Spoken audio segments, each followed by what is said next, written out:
ഇദാ ളഹറൽ ബിദ്ഉ വസകതൽ ആലിമു ഫഅലൈഹി ലഅനത്തുല്ലാഹ്. ബിദ്അത്ത് ഇവിടെ വെളിവായി പണ്ഡിതന്മാർ അതിനെതിരിൽ മിണ്ടാതിരുന്നാൽ അവന്റെ മേൽ അള്ളാഹുവിന്റെ ശാപമുണ്ട്. ആ ബിദ്അത്ത് ഒന്ന് വരും, രണ്ടാമത് വേറൊന്ന് വരും, മൂന്നാമത് വേറൊന്ന് വരും, എന്തെല്ലാം വന്നിവിടെ അവസാനം യഥാർത്ഥ ഖുർആനിന്റെ ആശയം ഇവിടെ ഇല്ലാതെയാകും. തൗറാത്ത് ഇൻജീലിന് ഭവിച്ച ആ അപകടകരമായ അവസ്ഥ ഇവിടെ സംഭവിക്കും. അത് സംഭവിക്കാൻ പാടില്ല.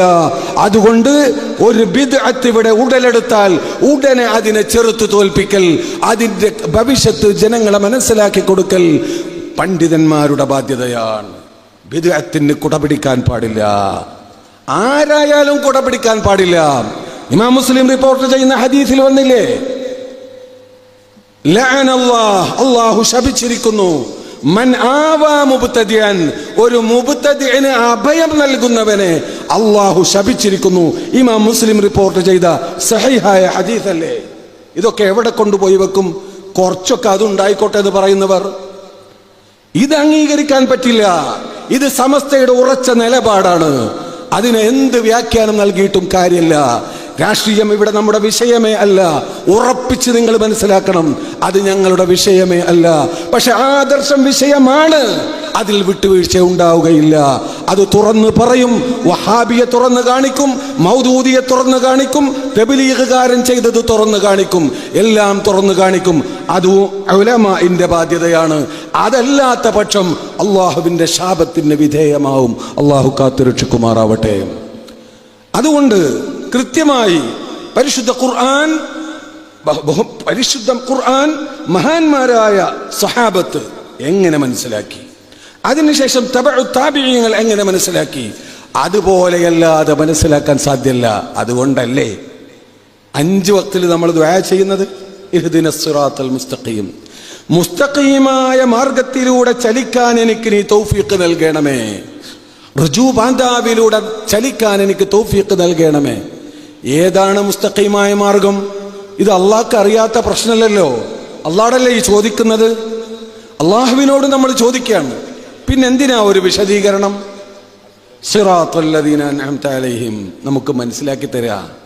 നിനക്ക് റുജുവായ മാർഗത്തിലൂടെ ജീവിക്കണമെങ്കിൽ ഏതാണ് റുജുവായ പാത, ഏതാണ് മുസ്തഖീമായ തരീഖ് എന്ന് ചോദിച്ചാൽ അള്ളാഹു അവിടെ തന്നെ കാണിച്ചു തരുന്നു. അതിന്റെ മറുപടി ഖുർആൻ എന്നല്ല, അതിന്റെ മറുപടി ഹദീസ് എന്നല്ല. സിറാത്തല്ലദീന അൻഅംത അലൈഹിം, ഈ ഖുർആനിനെയും ഹദീസിനെയും യഥാവിധി ഉൾക്കൊണ്ട മുൻഅമ അലൈഹിയായ നീ അനുഗ്രഹിച്ച മഹത്തുക്കളുണ്ട് ഇവിടെ. അത് അംഗീകരിക്കണം ആദ്യം. ഞാനും അവനും സമാണെന്ന് പറയാൻ പറ്റൂല. സിറാത്തല്ലദീന അൻഅംത അലൈഹിം, പടച്ചവനെ നീ നിഅമത്ത് ചെയ്ത, നീ അനുഗ്രഹിച്ച ആ വിലായത്തും കറാമത്തും നൽകിയിട്ടുള്ള മഹത്തുക്കളായ ആളുകൾ ഇവിടെയുണ്ട്. അവര് നടന്ന അവരുടെ കാൽപ്പാട് പിൻപറ്റി ജീവിക്കാൻ ഞങ്ങൾക്ക് നീ തൗഫീഖ് നൽകണമേ എന്ന് 5 വഖത്ത് നിർബന്ധമായും ദുആ ചെയ്യണം. നിർബന്ധമായി ദുആ ചെയ്യണം. അതവിടെ ദ്വാരക്കുക. എന്നിട്ട് ഷാഫി ഞങ്ങൾക്ക് പ്രശ്നമില്ല, മാലിക് ഇമാം ഞങ്ങൾക്ക് വേണ്ട, ഗൗസുൽ ആദം തങ്ങൾ വേണ്ട, ഇതൊന്നും വേണ്ട, ഞങ്ങൾ യൂട്യൂബിൽ നോക്കിക്കോളാം, ഞങ്ങൾ ഖുർആൻ പരിഭാഷ വായിച്ചോളാം, ഹദീസിന് ഇവിടെ എത്ര പരിഭാഷ ഉണ്ട് എന്ന് പറഞ്ഞാൽ പറ്റൂല. അത് സിറാത്തുൽ മുസ്തഖീം അല്ല. ബഹുമാനപ്പെട്ട ഇമാം മാലിക് മുൻഅമ അലൈഹി അല്ലെങ്കിൽ പിന്നെ ആരാണ് ഇവിടെ മുൻഅമ അലൈഹി? അള്ളാഹ് അനുഗ്രഹിച്ച വിഭാഗം എന്ന് പറയുന്നത് ഇമാം മാലിക്കും ഇമാം അബൂ ഹനീഫയും ഇമാം ഷാഫിഈ തങ്ങളും അല്ലെങ്കിൽ ആരാണ് ഇവിടെ മുൻഅമ അലൈഹി? മഹാനായ ഇമാം മാലിക് റളിയല്ലാഹു തആല അൻഹു, മാ ബിത്തു ലൈലതൻ ഇല്ലാ വഖദ് റഅയ്തു നബിയ സ്വല്ലല്ലാഹു അലൈഹി വസല്ലം ഫീഹാ, ഒരൊറ്റ രാത്രി ഞാൻ ഉറങ്ങിയിട്ടില്ല അള്ളാഹിന്റെ റസൂലിനെ സ്വപ്നം കണ്ടിട്ടല്ലാതെ എന്ന് പറഞ്ഞ മഹാനാണ് ഇമാം മാലിക് റളിയല്ലാഹു അൻഹു. നിങ്ങൾക്കറിയോ ബഹുമാനപ്പെട്ടവർ അവരുടെ അവസാന കാലഘട്ടത്തിൽ അവർ പള്ളി പോകാറുണ്ടായിരുന്നില്ല. മദീനത്തെ പള്ളിയിൽ പോവില്ല, ദർസ് നിർത്തി, അവിടെ പോകാറില്ല. ജമാഅത്തിന് പോകാറില്ല. പിന്നെ ജുമാക്ക് പോവലും നിർത്തി. പിന്നീട് കുറച്ചു കഴിഞ്ഞപ്പോൾ പുറത്തേ ഇറങ്ങാറില്ല. ആരെങ്കിലും മരിച്ചു എന്ന് കണ്ട അവിടെ പോവില്ല. അതൊക്കെ സുന്നത്തല്ലേ, അതൊക്കെ അവർ ചെയ്യാറുണ്ടായിരുന്നു. അതൊന്നും ചെയ്യാതെയായി. ആളുകൾക്ക് ഇങ്ങനെ സംശയം, ഇത്ര വലിയ മഹാനായിട്ട് എന്തെങ്ങനെ പോവാത്തത്? മുമ്പ് അങ്ങനെ ആയിരുന്നില്ലല്ലോ. മദീനത്തെ പള്ളിയിലേക്ക് കൃത്യമായി പോവുകയും മദീനയുടെ പരിസരത്തെത്തിയാൽ ചെരുപ്പ് ധരിക്കാതെ നടക്കുകയും ചെയ്തിരുന്ന മഹാനാണ് ഇമാം മാലിക് റളിയല്ലാഹു അൻഹു. എത്ര കൊടും ചൂടാണെങ്കിലും അള്ളാഹുവിന്റെ റസൂൽ കിടക്കുന്ന മണ്ണിൽ ഞാൻ ചെരുപ്പ് ധരിക്കില്ല എന്ന് പറഞ്ഞ മഹാനാണ്. അള്ളാഹുവിന്റെ റസൂൽ കിടക്കുന്ന മണ്ണിൽ ഞാൻ മൂത്രമൊഴിക്കില്ല എന്ന് പറഞ്ഞ മഹാനാണ്. ആ പരിസരത്ത് അവർ വിസർജനം നടത്തിയിട്ടില്ല. ആ നിലക്കുള്ള ഇമാം മാലിക് പിന്നീട് പള്ളിയിൽ പോകുന്നില്ല. ആളുകൾക്ക് സംശയമായി. അവസാനം വഫാത്താകുന്ന രോഗം വന്നു. വഫാത്താകുന്ന സമയത്ത് ബഹുമാനപ്പെട്ട ഇമാം മാലിക് റളിയല്ലാഹു തആല അൻഹുവിനോട് അവരുടെ ശിഷ്യന്മാര് ഒരുമിച്ച് കൂടിയ സമയത്ത് അവരോട് പറഞ്ഞു, അമ്മൽ ആൻ, ഇപ്പൊ പറയേണ്ട സമയമായിട്ടുണ്ട്, അല്ലെങ്കിൽ നിങ്ങൾ തെറ്റിദ്ധരിക്കും. ഇമാം മാലിക് മദീനയിൽ ജീവിച്ചിട്ട് ജമാഅത്തിനൊന്നും പോയിരുന്നില്ലല്ലോ മദീനയിലേക്ക് എന്ന് പറയാൻ ആള് വരും. അതുകൊണ്ട് ഇപ്പോൾ കാരണം പറയാൻ സമയമായിട്ടുണ്ട്, അതുകൊണ്ട് ഞാൻ പറയട്ടെ എന്ന് പറഞ്ഞുകൊണ്ട് പറഞ്ഞു, എനിക്ക് മൂത്രവാർച്ച എന്ന് പറയുന്ന അസുഖമുണ്ട്. കുറച്ചു കാലമായിട്ട് മൂത്രവാർച്ചക്കാരന് ഒരു പൂർണ്ണമായ ഒതുവെടുക്കാൻ സാധ്യമല്ല. അവന് റുഖ്സുണ്ട്, അതൊരു പൂർണ്ണ ശുദ്ധിയല്ല, അവന് അനുവദിക്കപ്പെട്ട ഒരു റുഖ്സയാണത്. അള്ളാഹിന്റെ റസൂലിന്റെ തിരുസന്നിധിയിലേക്ക് ഒരു പൂർണ്ണമായ ശുദ്ധിയോടുകൂടെ അല്ലാതെ തിരുസന്നിധിയിൽ പോവാൻ ഞാൻ ലജ്ജിച്ചു. അള്ളാഹിന്റെ റസൂലിന്റെ മുന്നിലേക്ക് പൂർണ്ണ ശുദ്ധിയോടുകൂടെ അല്ലാതെ ചെന്ന് നിൽക്കാൻ ഞാൻ ലജ്ജിച്ചത് കൊണ്ടാണ് ഞാൻ അങ്ങോട്ട് പോകാതിരുന്നത് എന്ന് പറഞ്ഞു. പിന്നെ ഞാൻ എന്തേ ഇതുവരെ പറയാതിരുന്നു? മുമ്പ് തന്നെ നിങ്ങളോട് പറയാമായിരുന്നില്ലേ എന്ന് നിങ്ങൾക്ക് തോന്നിയേക്കാം. അതിന്റെ കാരണം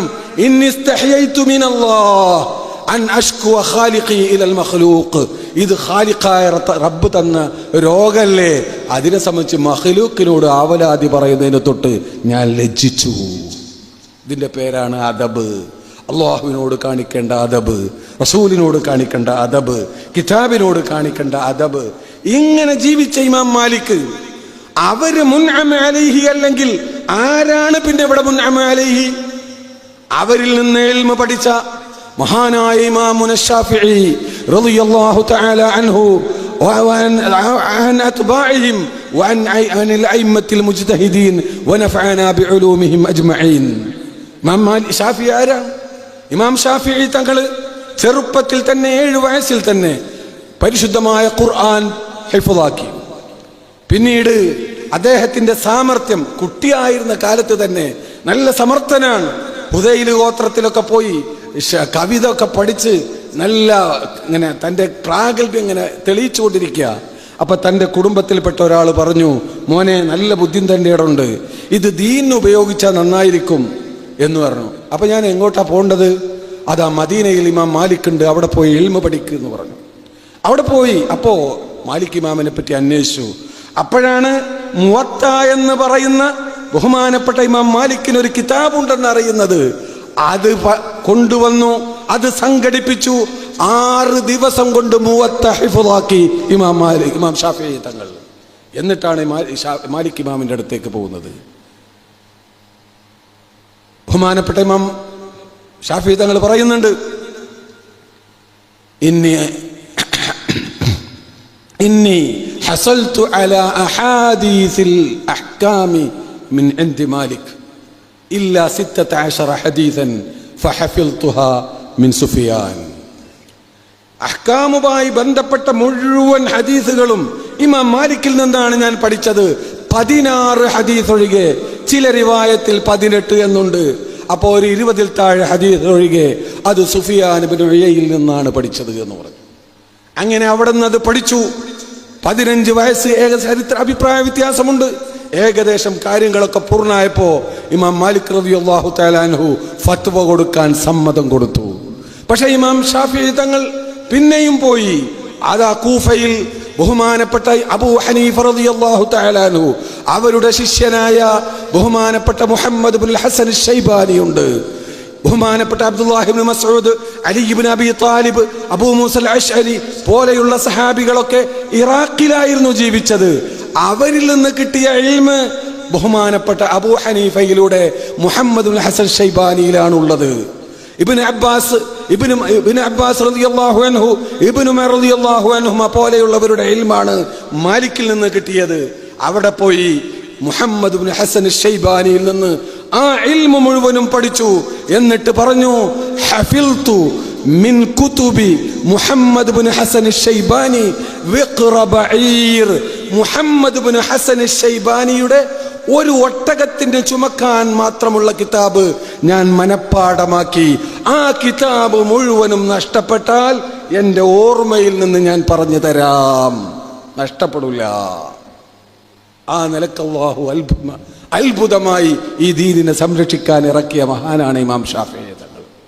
ആ ഇമാം ഷാഫിഈ തങ്ങൾ യമനിൽ പോയി അവിടെ നിന്നും പഠിച്ചു. അങ്ങനെ ലോകത്തുള്ള മുഴുവൻ പണ്ഡിതന്മാരുടെ അരികിലും പോയി മുഴുവനും പഠിച്ചു. ബഹുമാനപ്പെട്ട അഹ്മദ് ഇബ്നു ഹംബൽ തങ്ങൾ ഇമാം ഷാഫിയുടെ ശിഷ്യനാണ്.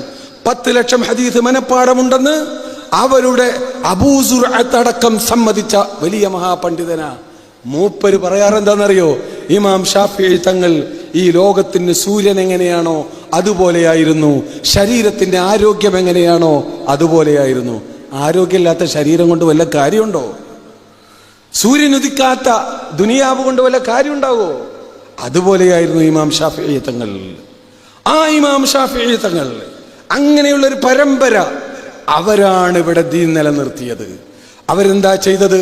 ഇപ്പൊ നിങ്ങൾക്കൊക്കെ സംശയം ഉണ്ടാവും, നിങ്ങൾക്കൊക്കെ തോന്നാറുണ്ട് ഒരു ഖുർആനും ഹദീസിനും ഒരു പാര പണിതാണ്.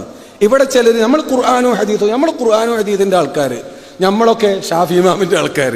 അപ്പൊ ഖുർആനിനും ഹദീസിനും പാര പണിയായിരുന്നോ ഇവരുടെ പണി? ശരിക്കും മനസ്സിലാക്കണം. 1-2 ഉദാഹരണങ്ങളിലൂടെ ഞാനിത് മനസ്സിലാക്കി തരാം. പരിശുദ്ധമായ ഖുർആൻ, പരിശുദ്ധമായ ഹദീസുകൾ ഇത് പല വിധത്തിലുണ്ട്. ചില ആയത്തുകൾ വളരെ കൃത്യമായിരിക്കും, വളരെ വ്യക്തമായിരിക്കും, അതിന് വ്യാഖ്യാനത്തിന്റെ ആവശ്യം ഉണ്ടാവൂല, ഒരൊറ്റ അർത്ഥത്തിനേ അത് സാധ്യതയുണ്ടാവുള്ളൂ. അപ്പൊ നമുക്കത് ഉൾക്കൊള്ളാം, അവിടെ അഭിപ്രായ വ്യത്യാസം ഉണ്ടാവൂല. എന്നാൽ വേറെ ചില വിഷയങ്ങൾ അവിടെ വ്യത്യസ്ത രൂപത്തിൽ ഹദീസ് വന്നിട്ടുണ്ടാവും. 5 സ്വലവാത്തിൻ 5 വഖത്ത് നിസ്കാരം നിർബന്ധമാണ്, അത് പിന്നെ തർക്കല്ല. 5 റസൂലുള്ളാഹി പറഞ്ഞതാ. സ്വലവാത്ത് നിസ്കാരാണ്, കൃത്യാണ്. എന്നാൽ വേറെ ഒരു സംഭവം, റസൂലുള്ളാഹി സ്വല്ലല്ലാഹു അലൈഹി വസല്ലം തങ്ങൾ നായ തൊട്ടാൽ 7 വട്ടം കഴുകണമെന്ന് പറഞ്ഞു. ഒന്നാമത്തത് മണ്ണുകൊണ്ടാവട്ടെ എന്നൊരു ഹദീസ്, ഏതെങ്കിലും ഒന്ന് മണ്ണുകൊണ്ടാവട്ടെ എന്ന് മറ്റൊരു ഹദീസ്, എല്ലാം സഹീഹാണ്. വേറൊരു ഹദീസ് അഫിറു സാമിനത ബിത്തുറാബ്, 8ാമത്തത് മണ്ണുകൊണ്ടാവട്ടെ എന്ന് മറ്റൊരു ഹദീസ്. വേറൊരു ഹദീസ് അബൂ ഹുറൈറയുടെ ഫത്വ, നായ തൊട്ടാൽ 3 വട്ടം കഴുകുക എന്ന്. വേറെ ഒരു ഹദീസ് ബുഖാരിയുടെ ഹദീസ്, നായ പള്ളിയിൽ വരാറുണ്ടായിരുന്നു, മൂത്രമൊഴിക്കാറുണ്ടായിരുന്നു, ഞങ്ങളൊരു തുള്ളി വെള്ളം പോലും കുടയാറില്ല. ഇപ്പൊ നമ്മളെന്താ ചെയ്യുക? ഇപ്പൊ നിങ്ങളൊക്കെ ഇജ്തിഹാദ് ചെയ്യുകയാണെങ്കിൽ എന്താ ചെയ്യുക? ഒരാൾ പറയാം, ഞാൻ ഇക്കിപ്പോൾ ഏതായാലും നായനായിട്ട് വലിയ ഇഷ്ടമാണ്, അതുകൊണ്ട് ഞാൻ നായ തൊട്ടാൽ കഴുകണ്ട, പള്ളിയിൽ വരാറുണ്ട്, മൂത്രമൊഴിക്കാറുണ്ട്, ഞങ്ങളൊരു തുള്ളി വെള്ളം പോലും കുടയാറില്ല എന്നല്ലേ പറഞ്ഞത്. അപ്പൊ ഞാൻ അതിൻ്റെ കൂടെ, ചേകനൂരൊക്കെ അങ്ങനെയായിരുന്നല്ലോ, നിങ്ങളെ അടുത്ത നാട്ടുകാരനാണല്ലോ. മൂസൈലിയർ പറഞ്ഞു, ഇയാളെ കുഴിച്ചപ്പോൾ ചുവന്ന കുന്നിലിങ്ങനെ കുഴിച്ചു, ഇയാളവിടെ ഉണ്ടോ നോക്കാൻ. അപ്പോൾ ഒരു എല്ല് കഷ്ണം കിട്ടി. പിന്നെ അത് പരിശോധിച്ച് നോക്കുമ്പോൾ നായയുടെ അല്ല. അപ്പോൾ മൂസൈലിയർ പറഞ്ഞു, നല്ലോ മാന്തിക്കോളി, മൂപ്പര സുഹൃത്തിൻ്റെ എല്ല് കിട്ടിയിട്ടുണ്ട്, അപ്പോൾ ഇനി മൂപ്പരതും അടുത്തന്നെ ഉണ്ടാവുന്നതാണ്. കാരണം നായരോട് മൂപ്പർക്ക് ഭയങ്കര സ്നേഹമായിരുന്നു. നായനെ രസല്ല എന്ന് പറയാൻ വേണ്ടി മാത്രം മൂപ്പര് ഒരൊറ്റ വയലു പറയും, നായത്തിൻ്റെ മഹത്വം പറയാൻ വേണ്ടിയിട്ട്. അപ്പോൾ ഒരാൾക്ക് വേണമെങ്കിൽ അങ്ങനെ എടുക്കാം. വേറെ ആൾ പറയാ, ഞാൻ 3 വട്ടം എന്നുള്ള അഭിപ്രായത്തിലാണ്. നമുക്ക് ഇങ്ങനെ എന്താ അതിനുള്ള അധികാരം? ഇവിടെയാണ് മുജ്തഹിദിന്റെ പണി. ഇവിടെ ഈ ഹദീസുകൾ തമ്മിൽ യോജിപ്പിക്കാൻ കഴിയുമോ എന്ന് നോക്കണം. ഇല്ലെങ്കിൽ ഏതാണ് ആദ്യത്തേത്, ഏതാണ് അവസാനത്തത്? കള്ളൊരു കാലത്ത് അനുവദനീയമായിരുന്നു, പിന്നെ കള്ള് ഹറാമാക്കി. അപ്പൊ ഘട്ടം ഘട്ടമായിട്ടാണ് നിയമങ്ങൾ വന്നത്. ഈ നായ പള്ളിയിൽ വന്നിരുന്നു എന്നത് ഹദീസ് റിവായത്ത് ചെയ്തിട്ടുള്ളത് പഴയ സഹാബിയാണ്. അപ്പൊ അത് ആദ്യത്തെ ഹുക്കുമാണ്.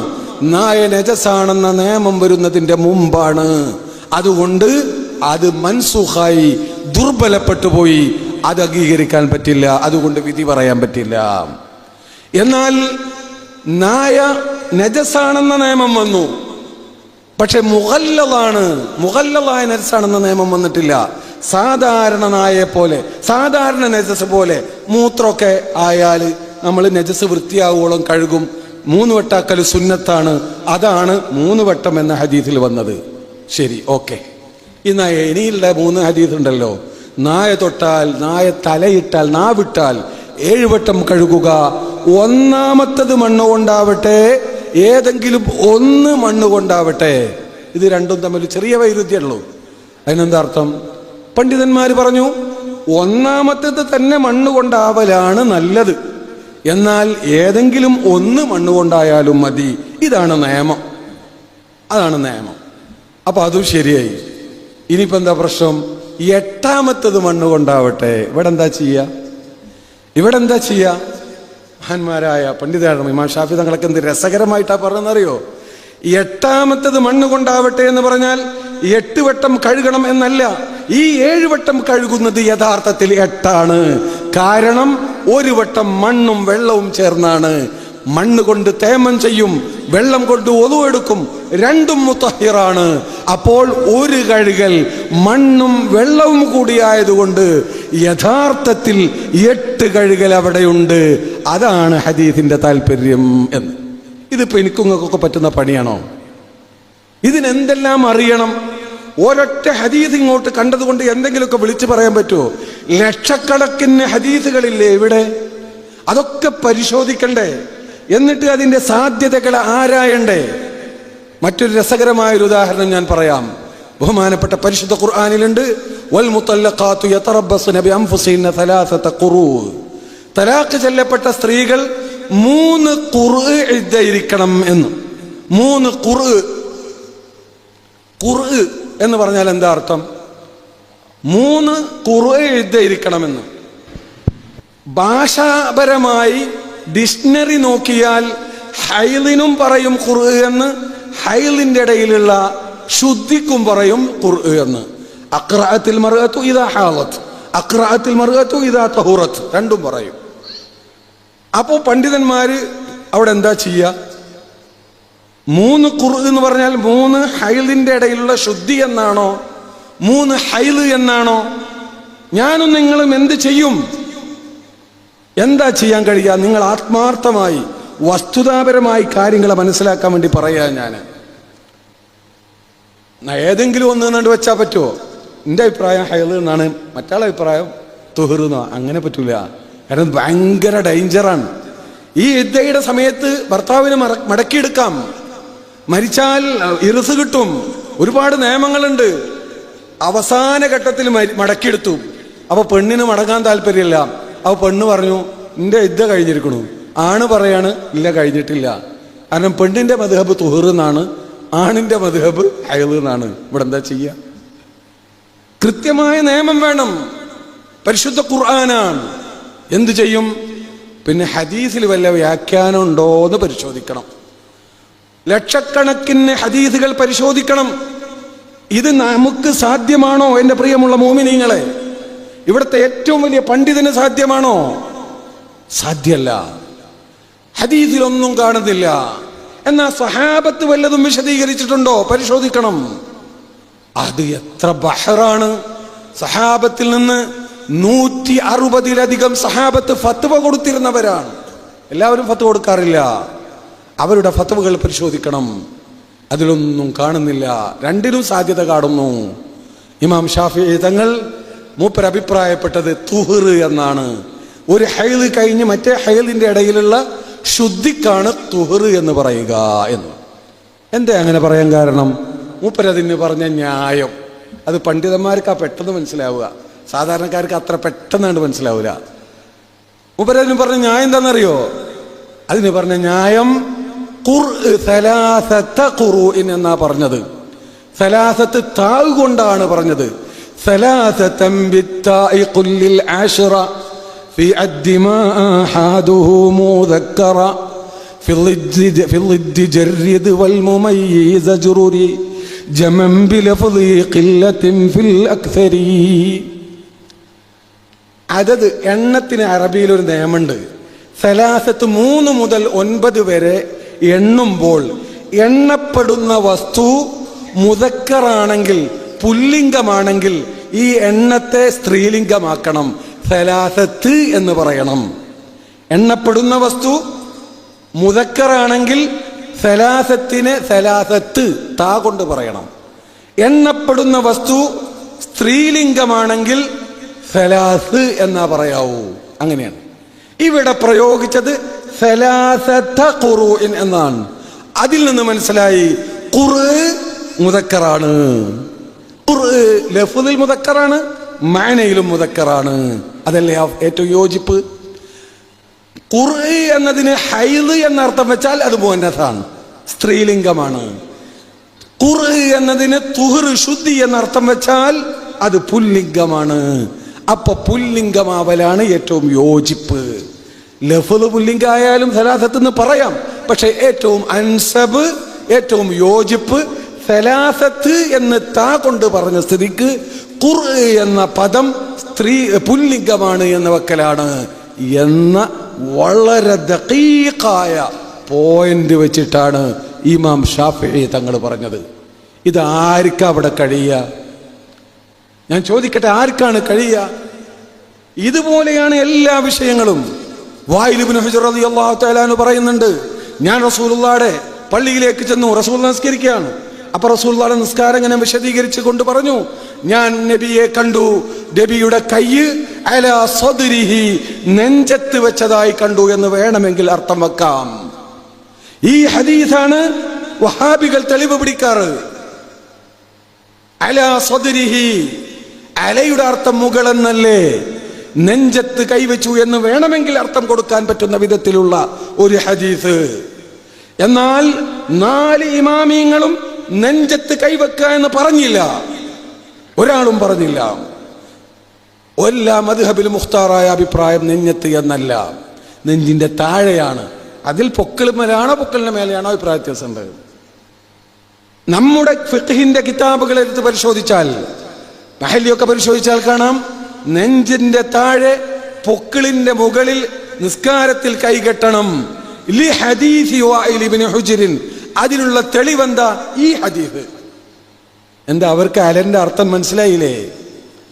ഈ ഹദീസ്, ഈ മുബ്തദിഅൽ ഉദ്ധരിക്കുന്ന ഇതേ ഹദീസ്, ലി ഹദീസി വായിൽ ഇബ്നു ഹുജ്ർ, വായിൽ ഇബ്നു ഹുജ്ർ എന്ന് പറയുന്ന സഹാബി റിപ്പോർട്ട് ചെയ്തിട്ടുള്ളതായ ഹദീസ് ഉണ്ടായതിനു വേണ്ടി ഞാൻ റസൂലുള്ളാഹി നിസ്കരിക്കുന്നത് കണ്ടു.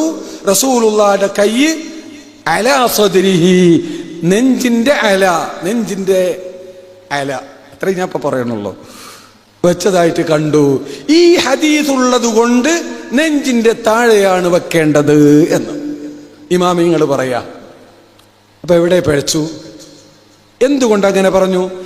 ഈ ഒരു ഹദീസ് കണ്ടതുകൊണ്ട് അവര് നോക്കുകയാണ്. മദീനയിലെ സഹാബത്തിനെ കണ്ടവരാണ് ഇമാം മാലിക്. അവരാരും നെഞ്ചിന്റെ മുകളിൽ കൈയിട്ടുന്നത് ഇമാം മാലിക് കണ്ടില്ല. അനക്കങ്ങനെ അർത്ഥമുണ്ട് എന്നുള്ളത് ശരിയാണ്. മഹാന്മാരായ അയിമ്മത്ത് കണ്ടില്ല. അപ്പൊ പിന്നെ എന്താണ് ഇതിന്റെ അർത്ഥം? അവർ പരിശോധിക്കുകയാണ്. ഇതിന് തുല്യമായ വേറെ വല്ല ഹദീസുമുണ്ടോ? അവരാകെ പരിശോധിച്ചു. ഈ ലക്ഷക്കണക്കിന് ഹദീസുകളുടെ കൂട്ടത്തിൽ ഇമാം ബസ്സാർ, അബൂബക്കറുൽ ബസ്സാർ മുസ്നദിൽ ഉദ്ധരിച്ച ഹദീസ് ഇതേ വായിൽ ഇബ്നു ഹുജ്ർ റളിയല്ലാഹു തആല അൻഹുവിനെ തൊട്ട് അതിൽ അലക്ക് പകരം ഇൻദ സദ്രിഹി എന്നാണ് റിവായത്ത്. ഇൻദ സദ്രിഹി, മേശയുടെ മുകളിലല്ല. എന്താന്ന് പറഞ്ഞാൽ മേശയുടെ അരികിൽ എന്നാണ്. ഇൻദ ത്വാവിലത്തി എന്ന് പറയണമെങ്കിൽ മേശയുടെ അരികിൽ ഇങ്ങനെ പറയുള്ളൂ, മുകളിലായ പറയില്ല. ഇൻദ സദ്രിഹി എന്ന് പറഞ്ഞാൽ നെഞ്ചിന്റെ അരികിൽ എന്നാണ്. അപ്പൊ പിന്നെ നേരത്തെ അലയുടെ ഹദീസോ കുഴപ്പമില്ല, അലക്ക് ഇന്ദന്റെ അർത്ഥമുണ്ട്. ഇന്തൊക്കെ അലയുടെ അർത്ഥമല്ല, അലക്ക് ഇന്ദന്റെ അർത്ഥമുണ്ട്. അലാലിൽ ഇസ്തിഅല വബിമഅനാ ഫീ വഅൻ ബിഅൻ തജാവുസൻ അനാ മൻ ഖദ് ഫതൻ. അലക്ക് അന്നിന്റെ അർത്ഥമുണ്ട്, നെഞ്ച് വിട്ട്.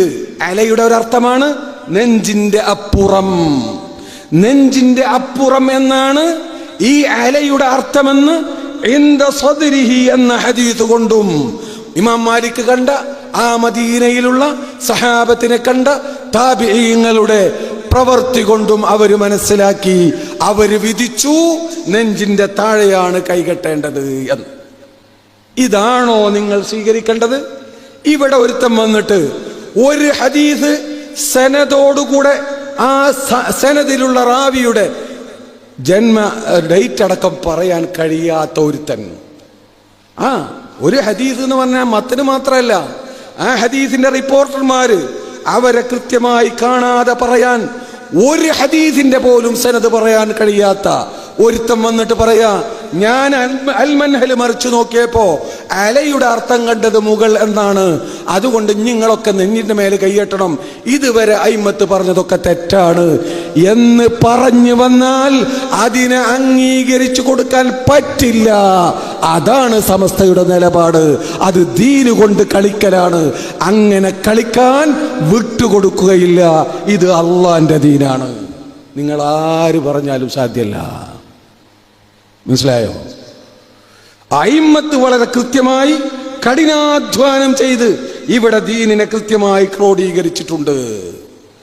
അത് വിട്ടുകൊണ്ട് ഒരു ഹദീസ് പോലും ഇവിടെ നിങ്ങൾ മസല പറഞ്ഞു വരുന്ന ചിലരെ നിങ്ങൾ ചോദിച്ചു നോക്ക്, വിളിച്ചു നോക്ക്, ഫാത്തിഹ തെറ്റുകൂടാതെ അവൻ ഓതാൻ കഴിയുമെന്ന് നിങ്ങൾ നോക്ക്. ഫാത്തിഹ ബിസ്മിയുടെ അർത്ഥം ശരിക്ക് പറയാൻ അറിയുമോ നോക്ക്. എന്നിട്ട് ഈ ഇമാമിങ്ങളൊക്കെ വിട്ടിട്ട് ഇവരെ പുൽഗണം എന്ന്. സാധ്യല്ല സഹോദരന്മാരെ. അത് ദീന് കൊണ്ട് അമ്മാനമാടലാണ്. അങ്ങനെ ദീനിൽ ഫത്വ നൽകാൻ കഴിവില്ലാത്ത ആളുകൾ ദീനിൽ എന്തെങ്കിലും പറഞ്ഞാൽ മൻ ഫസ്സറൽ ഖുർആന ബിറഅയിഹി ഫൽയതബവ്വ മഖഅദഹു മിനന്നാർ, അങ്ങനെ പറയാൻ അർഹതയില്ലാത്തവർ ദീനിൽ പറഞ്ഞാൽ അവൻ നരകത്തിൽ സീറ്റ് ബുക്ക് ചെയ്തു. എന്നാൽ ഇജ്തിഹാദിന് കഴിവുള്ള പണ്ഡിതന്മാർ ഇജ്തിഹാദ് ചെയ്യുകയും അതിൽ അഥവാ തെറ്റ് പറ്റിയാൽ പോലും അവർക്ക് പ്രതിഫലമാണ്. തെറ്റ് പറ്റിയില്ലെങ്കിൽ 2 പ്രതിഫലമാണ്. വേറെ ചില റിവായത്തിൽ 10 പ്രതിഫലമാണ്. അതുകൊണ്ട് ഇത് ചെറിയ കളിയല്ല. എന്തിൻ്റെ പേരിലായാലും പരിശുദ്ധമായ ദീൻ അതിൻ്റെ തനിമയോടെ ഇവിടെ നിലനിൽക്കണം. അതുകൊണ്ട് ഞാൻ ഒരു വിഷയത്തിൻ്റെ ഒരല്പം മാത്രമാണ് പറഞ്ഞത്. സമയം വൈകിയിട്ടുണ്ട്. ഒരുപാട് വിഷയങ്ങൾ നമുക്ക് പറയാനുണ്ട്. അതുകൊണ്ട് നിങ്ങൾ എപ്പോഴും ജാഗ്രത പുലർത്തണം. ബഹുമാനപ്പെട്ട റസൂലുള്ളാഹി സ്വല്ലല്ലാഹു അലൈഹി വസല്ലം തങ്ങൾ പറഞ്ഞു, സലാസുൻ, 3 കാര്യങ്ങൾ ഒരാളിൽ ഒരുമിച്ച് കൂടിയാൽ അവൻ്റെ ഖൽബ് പിന്നെ കേടുവരില്ല. ഒന്ന് അൽ ഇഖ്ലാസു ലില്ലാഹ്, ഇഖ്ലാസോടുകൂടെ പ്രവർത്തിക്കുക, നിഷ്കളങ്കമായി പ്രവർത്തിക്കുക. വൽ നുസ്ഹു ലികുല്ലി മുസ്ലിമിൻ, എല്ലാവർക്കും നന്മ ഉദ്ദേശിക്കുക, ഗുണകാംക്ഷ. വലുസൂമു ജമാഅത്തിഹിം, ഈ ജമാഅത്തിനെ മുറുകെ പിടിക്കുക, ഈ സംഘശക്തിയെ മുറുകെ പിടിക്കുക, അതിന്റെ പിന്നാലെ കൂടുക. ഫഇന്ന ദഅവതഹും തുഹീതു മിൻ വറാഇഹിം, എന്തിനാണെന്നറിയോ? ആ സംഘത്തിന്റെ പ്രാർത്ഥന, ആ സംഘത്തിന്റെ ഒരു പ്രാർത്ഥന അത് നമ്മെ വലയം ചെയ്യുന്നുണ്ട്. ഈ സംഘം എന്ന് പറഞ്ഞാൽ ആരാ? അത് അയിമ്മത്ത് മുജ്തഹിദുകൾ, ഈ നിഅമത്ത് കിട്ടിയ മഹത്തുക്കൾ, അള്ളാഹിന്റെ ഔലിയാക്കൾ, സിദ്ദീഖുൽ അക്ബർ റളിയല്ലാഹു അൻഹു, അവിടെ നിന്ന് കിട്ടും മഹാന്മാരായ താബിഈങ്ങൾ, തബഉ താബിഈങ്ങൾ, ഇമാം നബവി തങ്ങൾ, ഇബ്നു ഹജർ തങ്ങൾ, സൈനുദ്ദീൻ മഖ്ദൂം തങ്ങൾ, അവിടെ നിന്ന് ഇങ്ങോട്ട് മഹാനായ കണ്ണിയത്ത് ഉസ്താദ്, ബഹുമാനപ്പെട്ട ശംസുൽ ഉലമ, ബഹുമാനപ്പെട്ട കോയക്കുട്ടി ഉസ്താദ്, ഇവരൊക്കെ ദുആ ചെയ്തു വെച്ചിട്ടുണ്ട്. അത് നമ്മളെങ്ങനെ വലയം ചെയ്യുന്നുണ്ട്. അതിൻ്റെ കൂടെ നിന്നാൽ അത് കിട്ടും. ഫഇന്ന ദഅവതഹും, അവരുടെ ആ പ്രാർത്ഥന, തുഹീതു മിൻ വറാഇഹിം, അത് നമ്മളെ ഇങ്ങനെ വലയം ചെയ്യുന്നു. അത് നമുക്ക് കാവലാണ്. അതിൽ നിന്ന് തെറിച്ചു പോയാൽ ആ വലയം ഭേദിക്കലാകും. അള്ളാഹു കാത്തുരക്ഷിക്കുമാറാവട്ടെ. ഈ മഹത്തായ പ്രസ്ഥാനത്തിൻ്റെ ഖാദിമീങ്ങളാവാൻ നമുക്കൊക്കെ അവസരം കിട്ടി. അതൊക്കെ നല്ല നിലയിൽ ഉപയോഗപ്പെടുത്തി അള്ളാഹുവിൻ്റെ ദീനിനെ അതിൻ്റെ തനിമയോടെ നിലനിർത്താൻ അള്ളാഹു നമുക്ക് തൗഫീഖ് ചെയ്യുമാറാവട്ടെ എന്ന് ദുആ ചെയ്തുകൊണ്ട്, നിങ്ങളൊക്കെ ദുആ ചെയ്യണമെന്ന് വസിയ്യത്ത് ചെയ്തുകൊണ്ട് ഞാൻ എൻ്റെ വാക്കുകൾ നിർത്തുന്നു. അസ്സലാമു അലൈക്കും വറഹ്മത്തുള്ളാഹി.